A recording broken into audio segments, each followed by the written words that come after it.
the government is interested in regulating everything.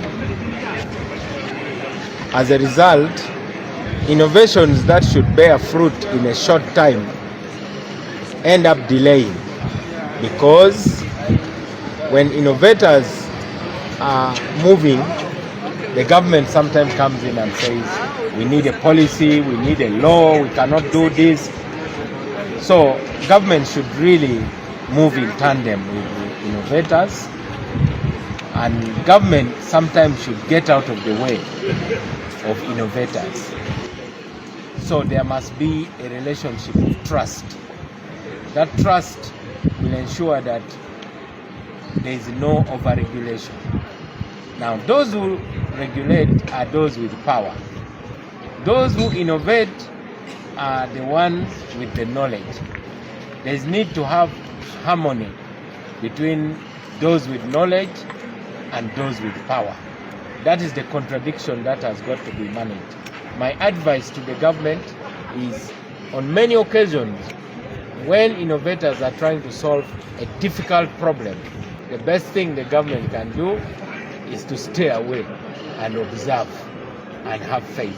It's not my duty to come here and sanitize the human rights situation in Uganda.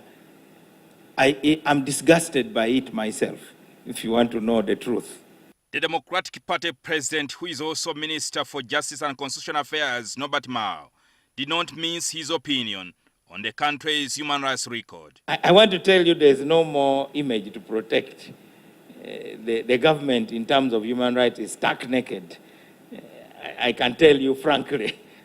Mao was speaking at a human rights convention that was organized by Chapter 4, a civil society human rights organization, and the Germany-based organization Konrad Adenauer Stiftung in Kampala. Mao, I have a freedom to agree to disagree with the government in which I serve.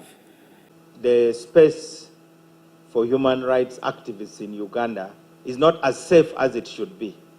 Mao went on to remind his boss, President Museveni, that civil society organizations in Uganda are not his enemies. It is not healthy for the president of the country to stand up and say XYZ civil society organization are enemies of the state. I think that's not a very good beginning for engagement, because once the president declares you an enemy, then there's no room for dialogue.